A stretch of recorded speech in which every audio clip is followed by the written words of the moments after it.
ये खालिस्तानी कहते हैं, हम कहते हैं ये सरकारी तालिबानियों की सरकार है, सरकारी तालिबान है। और पिछले 22 जनवरी से भारत सरकार ने बातचीत बंद की। हमने बार बार ये कहा कि अगर ये पार्टी की सरकार होती, ये किसी भी पार्टी की सरकार देश में होती, वो जरूर बातचीत करती। ये सरकार है मोदी सरकार, और मोदी सरकार को चलाती है कंपनियां। ये बड़े घरानों की पार्टी की सरकार है। मोदी सरकार ने ये बताया था जब मैनिफेस्टो आया कि हम रेलवे को बेचने का काम करेंगे, वो घोषणा पत्र दिखाओ। क्या ये कहा था कि हम स्टेडियम बेचने का काम करेंगे, वो दिखाओ। क्या ये कहा था कि लाल किले को हम बेचने का काम करेंगे, वो दिखाओ। गोदाम देश में पहले बने और कानून देश में बाद में आए। क्या व्यापारियों को ये पता था कि गोदाम हम बना लेंगे और हम कानून अपने सिस्टम से लेकर आएंगे? जिन्होंने जमीन दी किसान भवन के लिए, चंडीगढ़ जैसे जगह में अपनी जमीन देके किसान भवन बनवाने वाला, आने वाले टाइम पे वही किसान भवन यहाँ पे बनेगा और एक बेहतरीन किसानों की सुविधाएं वहां पे रहेगी। उस हिसाब से यहाँ चंडीगढ़ में एक किसान भवन बन रहा, उन्हें अपनी जीरकपुर चंडीगढ़ तो एक ही है भाई। धन्यवाद है आपका सबका, आपने जमीन दी। और अभी सभी प्रेस के लोगों का भी धन्यवाद कि आप आए, हमको यहाँ पे बुलवाया। इशू हमारे ये है कि 9 महीने किसानी आंदोलन को दिल्ली में हुए और पिछले 22 जनवरी से भारत सरकार ने बातचीत बंद की। हमने बार बार ये कहा कि अगर ये पार्टी की सरकार होती, ये किसी भी पार्टी की सरकार देश में होती, वो जरूर बातचीत करती। ये सरकार है मोदी सरकार, और मोदी सरकार को चलाती है कंपनियां।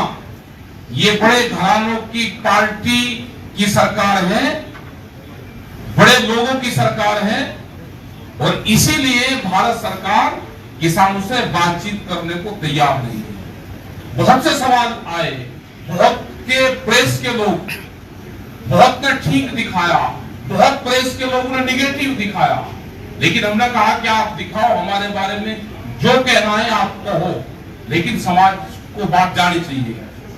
प्रेस के लोगों का भी हम धन्यवाद देते हैं।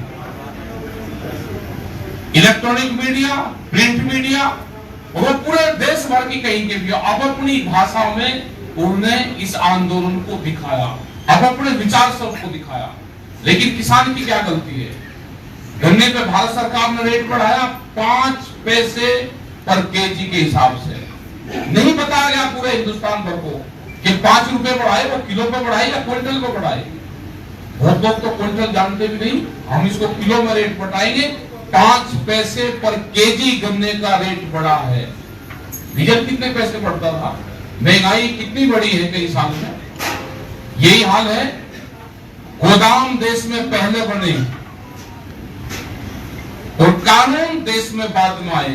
क्या व्यापारियों को यह पता था कि गोदाम हम बना लेंगे और हम कानून अपने सिस्टम से लेकर आएंगे? इसका मतलब यह हुआ कि पार्लियामेंट के अंदर तक सेंध लगी है।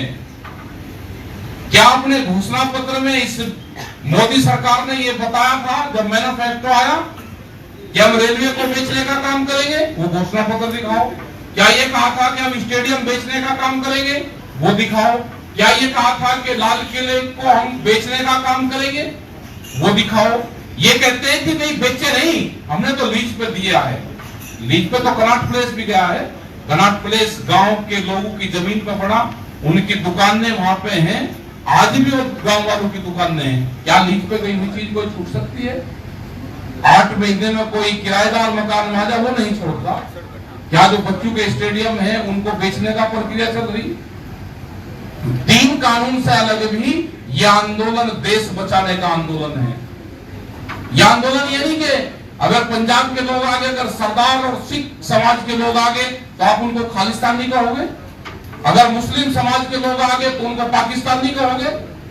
अगर पश्चिम उत्तर प्रदेश हरियाणा के लोग आगे तो उसको आप जाटलैंड के लोग बताओगे। तो ये तो देश में चलने वाला है नहीं। जो तरह तरह की ये सरकार तोड़ने का काम करती है, इसको देश को बेचने का काम कर रही है। ये लड़ाई उस नौजवान की भी है जो प्रधानमंत्री ने कहा कि हम हर साल 2 करोड़ नौकरियां देंगे, में 14 करोड़ नौकरियों का सवाल है। ये उनका भी है कि जो रेलवे को बेचा जा रहा है आर्थिक नफी उससे खत्म करी जाएगी। रेलवे के रूट इसलिए बंद है कि रेलवे के रूट बिकने के लिए तय हो रहे हैं और जन जन से भी रूट और रेल बिकती रहेगी, कंपनी को जाती रहेगी, उस रोड को खोलते रहेंगे स्पेशल ट्रेन के नाम पे बच गुना रहे। ये तो गरीब की रेल थी। भारत पेट्रोलियम वो बेच दिया। विशाखापट्टनम में एक विशाखापट्टनम स्टील प्लांट जो 6 गांव के लोगों ने 22,000 एकड़ जमीन cost the, free of cost 22,000 एकड़ जमीन। उस प्लांट की कीमत आज 3.5 से 4.5 लाख करोड़ रुपया है और उसको 14,000 करोड़ रुपए में बेचा जा रहा है। अडानी का जाएगा। क्या पूरा देश को अडानी के गिरवी रख दिया गया? ये लड़ाई वैचारिक क्रांति है। 3 कानून तो सरकारों को वापसी लेने पड़ेंगे। एमएसपी पे गारंटी कानून बनाना पड़ेगा। इसलिए तो हमने कहा कि एमएसपी गारंटी कानून आप लिख कर दो। प्रधानमंत्री ने कहा कि 2022 में आमदनी दुगनी हो जाएगी।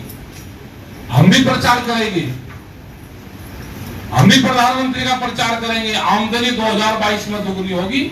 हम अपनी फसलों को दुगने रेट पे 1 जनवरी से बेचेंगे। उसका इंतजाम सरकारें कर लेना। हम भी प्रचार करेंगे प्रधानमंत्री का। दुगनी आमदनी हो जाएगी। 3 महीने की बात है। उत्तर प्रदेश में, उत्तराखंड में, पंजाब में, यहाँ पे प्रधानमंत्री ने कहा, देश के प्रधानमंत्री ने। या तो इनके लोग ये बताएंगे कि प्रधानमंत्री झूठ बोल रहा है। तो ये हालात है आज देश की। कलम पर बंदूक का पहरा है। कैसे प्रेस के लोग अपने आप को, संस्थाओं को बचा के खबरें छापते हैं। मतलब बंदूकों के साए में जीने को मजबूर हो गया। ये खालिस्तानी कहते हैं, हम कहते हैं ये सरकारी तालिबानियों की सरकार है। सरकारी तालिबान है ये। इस तरह से ये बंदूक की ताकत पे, देश पे कब्जा करना चाहते हैं। संसाधनों पे अभी दूध का एक एग्रीमेंट होने वाला। अमूल जैसी कंपनी ने ये कहा कि अगर 10 रुपया लीटर हमको भारत सरकार सब्सिडी देगी तो हम इस कंपनी को बचा सकते हैं। अमूल जैसी कंपनी 10 रुपया सब्सिडी मांग रही है तो आम किसान का क्या होगा? ये बाहर से दूध का एग्रीमेंट करके यहाँ के पशुओं धन को खत्म करना चाहते हैं। ये शुगर लॉबी सोचा जो पिछले 9 महीने से इसके 40 बड़े लीडर अपनी जत्थेबंदियों के साथ में दिल्ली के चारों तरफ पटके हुए हैं। और ये भारत सरकार कान खोल कर सुन ले, जो किसान 9 महीने से अपने घर नहीं गया, जिसने 9 महीने से दिल्ली के मोर्चे को नहीं छोड़ा, वो आने वाले टाइम पे दिल्ली के मोर्चे को नहीं छोड़ेगा। ये कान खोल कर सुन ले, ये कान खोल कर सरकार सुन ले, अपने दिमाग को ठीक कर ले।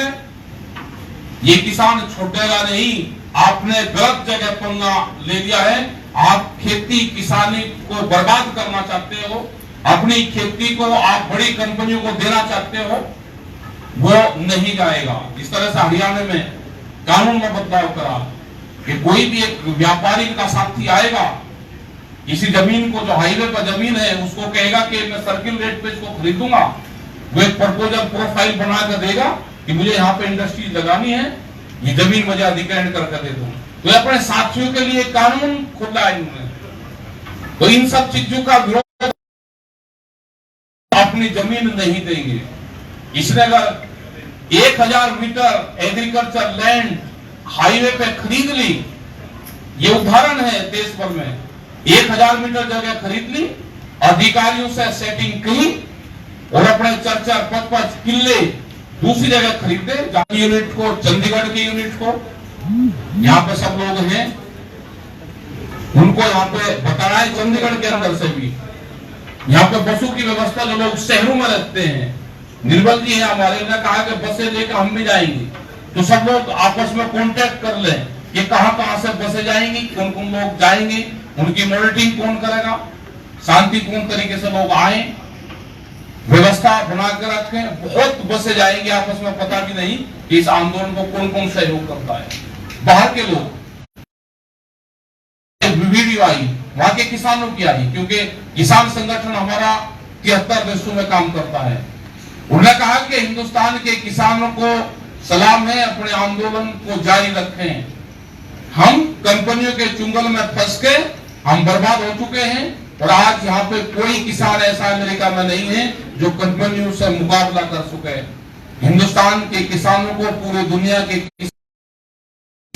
ये अमेरिका कह रहा है। आप पे आंच ना आए, अपने उसको बचाते हुए आप इस आंदोलन में अपना साथ दे। देश को बचाने में आपका भी एक बड़ा योगदान है, आप उसमें इस देश को बचाने का योगदान करें। यह आंदोलन खाली 3 कानून का नहीं रहा, अब देश बचाने का आंदोलन है। ये लड़ाई हमारी जारी रहेगी, और किसान संयुक्त मोर्चा और समस्त संगठन इस आंदोलन की अगुवाई कर रहे हैं। इस आंदोलन के नेता, जब भी दुनिया में वैचारिक क्रांति आती है तो परिवर्तन करती है। यह आंदोलन जब तक चलेगा, जब तक गोदामों के ताले नहीं खुलेंगे, ये अनाज गोदामों में बंद नहीं होने देंगे, गरीब की रोटी तिजोरी में बंद नहीं होने देंगे। होटल के बाहर लेटा हुआ भूखा आदमी, अगर उसकी जेब में पैसे नहीं है तो ये नहीं कह सकती सरकार कि इसको भूख नहीं लग रही। भूख उसको है, लेकिन उसकी जेब में पैसे नहीं है। रोटी बाजार की वस्तु ना बने, रोटी जरूरत की वस्तु जारी रहेगा जब तक सरकारें इन सब मुद्दों पर बातचीत करके समाधान नहीं करेंगी। सभी अहम खबरों के लिए न्यूज़ MX को सब्सक्राइब करें, साथ ही बेल आइकॉन को जरूर दबाएं। लाइक, शेयर, कमेंट करना ना भूलें।